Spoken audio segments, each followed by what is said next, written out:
կազմակերպվել այսպես ասած պետականացման նիստերի ժամանակ լրագրողների հետ ասուլիսում, նկատառություն հայտարարեցի, որ պետությունը առաջիկա 3 ամսում հետի տնօրենների խորհրդի հետ կբանակցի սեփականության իրավունքի փոխանցման վերաբերյալ։ Եթե կողմերը համաձայնության չգան, ապա պետությունը կարող է գերական շահի հիմքով վերցնել սեփականության իրավունքը։ Ինչ եղան բանակցությունները, եղել են դրանք թե ոչ, եւ հիմա արդյոք պետությունը պատրաստել է գերական շահի իրավունքով վերցնել հիմքով վերցնել սեփականության իրավունքը, պատրաստվում է վիոլաջուրներ պետականացնել ինչպես հեծը, քանի որ վիոլաջրից են շատ բողոքները, եւ վերջին շրջանում պարոն Մեսրոպյան շատ խոսվեց, որ 12-13 միլիոն դրամով վարձակալած տարածքների մասին, հա, ուզում եմ հետաքրքրվել այդ տարածքները այդ գումարները մենք ենք վճարել բաժանորդները, ինչպես պնդում են, թե ընկերության սեփականատերը։ Շնորհակալություն։ Առաջի հարցը որն էր, բանը, ուրեմն առաջի հարցից սկսենք, գերակա շահի մասին, այո, այնինչ ժամանակ ես ասուլիսի ճեպազրույցի ժամանակ ասել եմ, ոչինչ չի փոխվել, օրենքից է բխում այդ իմ ասածը եւ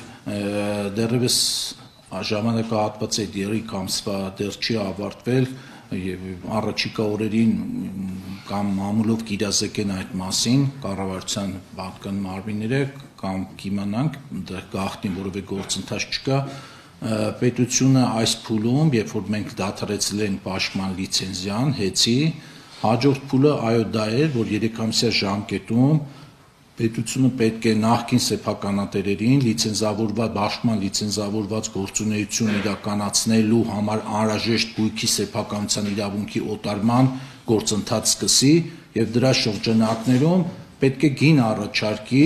նախկին սեփականատերերին եւ եթե կգան համաձայնության շատ բարի տեղի կունենա այդ